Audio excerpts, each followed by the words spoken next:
Actually मेरा मैं देख रहा था आपसे क्वेश्चन जी। रोजगार की संभावना तो बाहर है, लेकिन उसका प्लेटफॉर्म पता नहीं चल रहा था हमने को कि किस तरीके से अप्लाई करें, किस कैसे वेबसाइट सर्च करें, या फिर कैसे आइडेंटिफाई करें कि वहाँ पे वैकेंसीज हैं या नहीं है। इन सब के बारे में अगर आप देखिए, अगर आप अगर आप यूएस की बात कर रहे हैं कि कैसे पता चलता है कि वहाँ पर हिंदी उर्दू पढ़ाने की वैकेंसीज है या नहीं, तो बहुत से विश्वविद्यालय या यूनिवर्सिटीज़ जो हैं हिंदी उर्दू की निकालते हैं पोजीशंस, और हर साल कहीं ना कहीं एक या दो नई निकलती हैं, क्योंकि सारे कॉलेजेस को या यूनिवर्सिटीज़ को, नॉट कॉलेजेस, यूनिवर्सिटीज़, उन्हें लैंग्वेजेस स्टार्ट करनी है, क्योंकि एक रिक्वायरमेंट है यूएस में अंडर ग्रेड्स के लिए ये करने के लिए। तो एज एशिया करके एक वेबसाइट है, वहाँ आप देख सकते हैं। उसके बाद अगर आपको जानकारी है यूनिवर्सिटीज़ के नाम की, तो वहाँ पर आप उनके नाम से सर्च करते हैं जॉब। और एक सबसे आसान सा रास्ता है कि आप गूगल पर जाएं और Hindi Urdu job in America ऐसे आप कर सकते हैं, तो उस तरह से हो सकता है। बाकी तो अगर किसी को जानते हैं, कोई आपको बताए, तो उस तरह से वो भी नेटवर्किंग तो आज की दुनिया में है ही, तो उससे लिंक्डइन पर भी बहुत सारे लोग अपने डालते हैं, तो वो आप कर सकते हैं। तो यही सारे रास्ते हैं।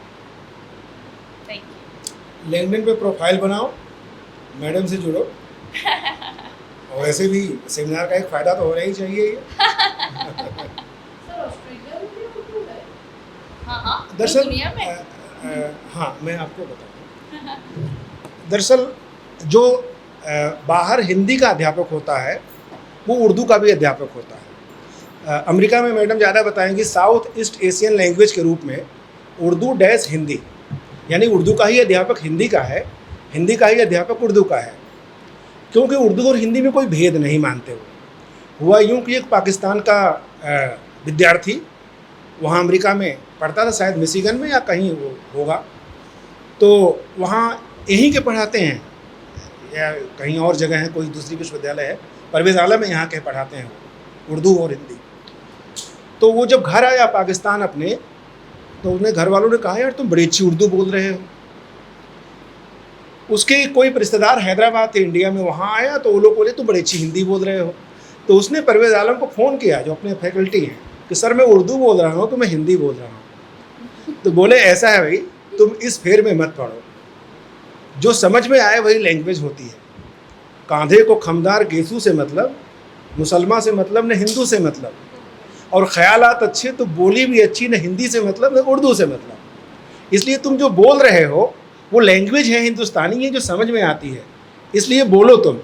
इसलिए जो बाहर जो लोग पढ़ाते हैं, ऑस्ट्रेलिया में मैंने देखा हिंदी और उर्दू एक ही व्यक्ति पढ़ाता है, और ये संभावना एमयू के छात्रों को कितनी अच्छी है, वो उर्दू भी जानते हैं, हिंदी भी जानते हैं, अंग्रेज़ी तो खैर कोशिश करके जान भी लेंगे।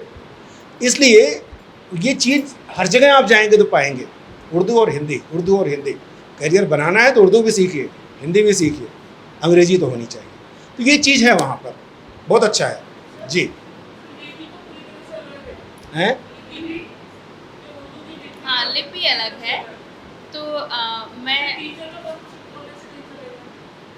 हाँ, क्यों खाली, हाँ लिपि थोड़ी आनी चाहिए, और लिपि इतना मुश्किल नहीं है। सुनिए, अब आप, प्रेमचंद उर्दू से हिंदी में आए थे, तो हिंदी में बोलते। तो प्रेमचंद से लोगों ने कहा कि आप उर्दू से हिंदी में जा रहे हैं, आपको डर नहीं लग रहा है? तो उन्होंने, हाँ उपेंद्रनाथ अष्ट, ऐसे तो पूरी लिस्ट है उसकी, बताएंगे तो विषयांतर हो जाएगा। हाँ, सुदर्शन आए थे उर्दू से हिंदी में, उपेंद्रनाथ अष्ट आए थे उर्दू से, बाल मुकुंद गुप्त उर्दू से हिंदी में आए थे, प्रेमचंद उर्दू से हिंदी में आए थे। तो उनसे किसी ने पूछा कि आप हिंदी में लिखेंगे कैसे? तो उन्होंने कहा है, मैं यहाँ हिंदी उर्दू में कोई फ़र्क नहीं है, जहाँ तक लिपि की बात है वही तो है, मैं सीख लूँगा। इसको आप ऐसे ही मानिए, उर्दू हिंदी में कोई फ़र्क नहीं है, दो भाषा, एक भाषा दो लिखावट। ज्ञानचंद जैन किताब है उनकी, अमेरिका में रहते थे, डेथ हो गई है। तो सीख लेना धीरे धीरे, लिपि की तो बात है, बाकी तुम उर्दू ही बोल रहे हो, कोई फर्क नहीं। ग्रेजुएशन में रहेंगे तो उसमें कंपलसरी है, कंपलसरी, बिल्कुल। इसलिए कम से कम शिवानी यहाँ से एक चीज़ लेके जाओ कि उर्दू सीख के जाओ यहाँ से। आपके मैं फिर से बोलूँगी, डॉक्टर खान जो है आपके यही के हैं, वो ये जो बता रहे हैं वो सार्थक उदाहरण है, जीवंत उदाहरण, हिंदी, उर्दू, अंग्रेज़ी तीनों का। और सारे लोग तो नहीं पढ़ाते हैं, मैं सिर्फ हिंदी पढ़ाती हूँ, लेकिन मैंने उर्दू पढ़ाई है और मैंने उर्दू सीखी भी है। ऐसे ही सीखी जैसे आप कह रहे हैं कि लिपि आनी चाहिए। तो मेरी क्लास में हिंदी उर्दू दोनों के स्टूडेंट्स होते थे, तो मुझे अपना सारा जो असाइनमेंट्स हैं, जो मेरी रीडिंग्स हैं, जो भी कुछ भी है, मुझे हिंदी उर्दू दोनों में उन्हें सेलेक्ट करना होता था। तो अगर मैं कुछ लिख रही हूँ, क्योंकि ऐसी चीज़ें जहाँ तक मैं सोचती हूँ या मैं देखती हूँ, मुझे नहीं पता है कि कोई एक कहानी हिंदी में भी लिखी है और उर्दू में भी लिखी है। तो जैसे रेख्ता पर आप जाएंगे तो वहाँ आपको बहुत कलेक्शन मिलेगा, और लेकिन वो उसमें फिर अनुवाद कर देते हैं। जैसे कि मुसलसल अगर लिखा है उर्दू में, तो हिंदी में उसको लगातार कर देंगे। तो अगर आपको उर्दू नहीं पढ़नी आती है तो आप नहीं पढ़ पाएंगे, तो आपको लिपि सीखना ज़रूरी है। ये मेरे साथ हुआ है। तो मैंने उर्दू सीखी और अब मैं उर्दू पढ़ा लेती हूँ, लेकिन मुझे लगता है कि अभी मुझे बहुत सीखना है उर्दू में। लेकिन हाँ, अगर कहीं पढ़ाना है तो मैं पढ़ा सकती हूँ, तो मैं लिख लेती हूँ। लेकिन उर्दू और हिंदी में ऑडियो वीडियो मटेरियल ढूंढना बहुत मुश्किल है, क्योंकि आपको नहीं मिलेगा ऐसा कोई भी ऐड, ऐसी कोई भी फिल्म जो हिंदी में भी है और उर्दू में भी है, unless there is a translation. इस बात में एक बात मैं जोड़ दूँ, आपने कहा कि कोई कहानी हिंदी में भी है, उर्दू में भी। प्रेमचंद ने बहुत सारी अपनी कहानियों का खुद ही किया है।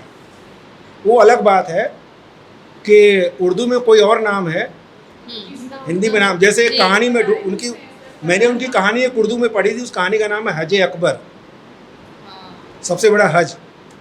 अब मैं हिंदी में देखने लगा तो मिली नहीं, राइट। तो वो किसी और नाम से छपी है। और ये भी है कि सबसे पवित्र यात्रा ऐसा करके कुछ कर दिया उन्होंने। ऐसी खेल कहानी, वो भी उर्दू में, हिंदी में। कफन कहानी उर्दू में, हिंदी में है।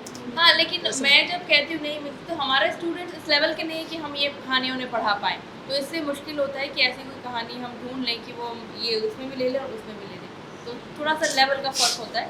तो इसलिए एडवांस लेवल पर हिंदी उर्दू अलग अलग पढ़ाई जाती है। एडवांस लेवल पर जी जी। मैं ऑस्ट्रेलिया तो मैं जाता हूँ हर साल।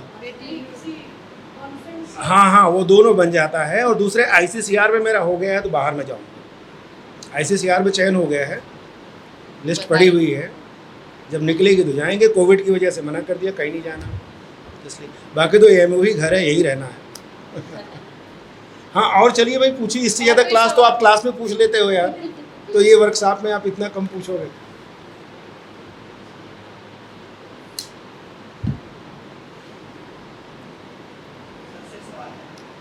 हाँ, रोशन पूछिए।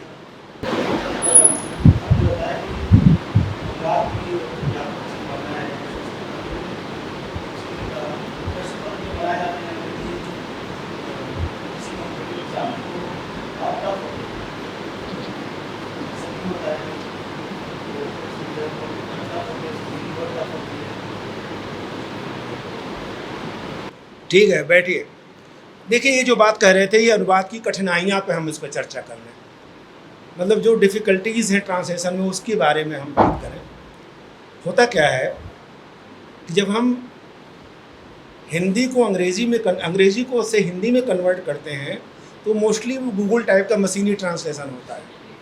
और मशीनी ट्रांसलेशन में जो होगा वही होगा। जैसे उदाहरण के लिए मैं बताऊँ, गूगल में KM का मतलब होता है किलोमीटर। हमारे यहाँ एक प्रोफेसर थे, कृष्ण मुरारी मिश्र। उनका नाम जब ट्रांसलेट करने के लिए KM मिश्रा डाला गया, तो नाम आया किलोमीटर मिश्रा। तो ये जो मशीनी अनुवाद है, वो मशीनी अनुवाद, वो जो एक इंस्टेंट है, जो इमोशन है, जो फीलिंग है, वो कहाँ से लाएगा? हम जिस लिटरेचर की बात कर रहे थे, वो तो नहीं कर पाएगा मशीनी अनुवाद। इसीलिए it is very difficult to translate या पोइट्री, बिकॉज पोइट्री में जो इमोशन है, वो कहाँ से ला पाएंगे? सामान्य अनुवाद तो आप कर लेंगे। जहाँ तक उसकी बात है, उसमें देखा हुआ अनुवाद जो हिंदी वाला होता है कॉम्पिटिटिव एग्जाम में, उसमें लिखा रहता है कि अगर हिंदी वर्जन में कोई कठिनाई हो तो अंग्रेजी वाले को ही सही माना जाएगा, क्योंकि वो फिर वो वहीं से लिया उन्होंने, इसलिए उसको हम अलग नहीं कर सकते। हाँ,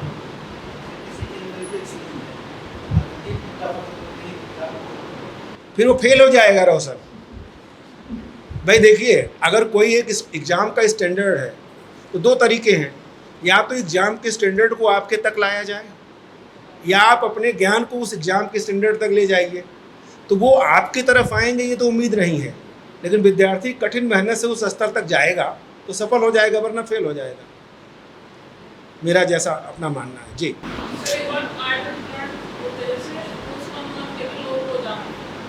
हाँ, वो गलत है वो। आप देखिए, अनुवाद पर बात करेंगे, अनुवाद पर ही बात हो रही है तो बहुत अच्छी बात है। अंग्रेज़ी में एक शब्द है, आप देखिए कैसे अनुवाद खराब कैसे होता है।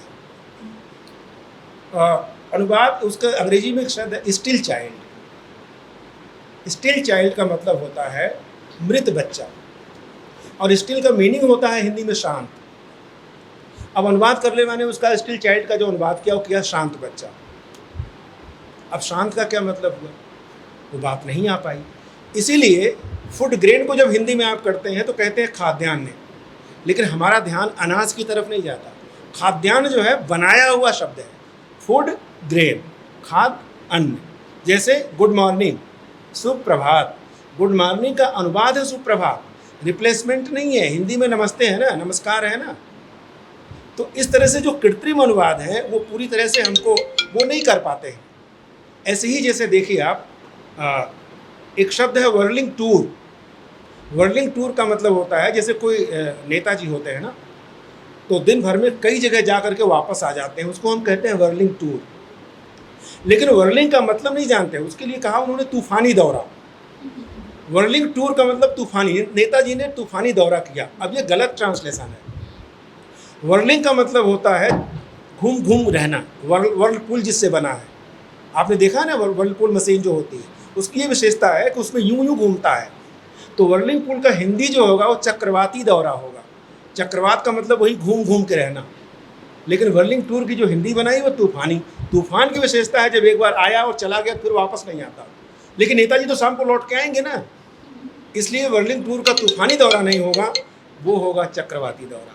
तो ये अनुवाद कमज़ोर है हमारा, इसीलिए तो आपको दोनों में पारंगत होना पड़ेगा। फीलिंग को देखना होगा, इसेंस को देखना पड़ेगा, कॉन्टेक्स्ट को देखना पड़ेगा, तब आप अच्छा अनुवाद कर पाएंगे।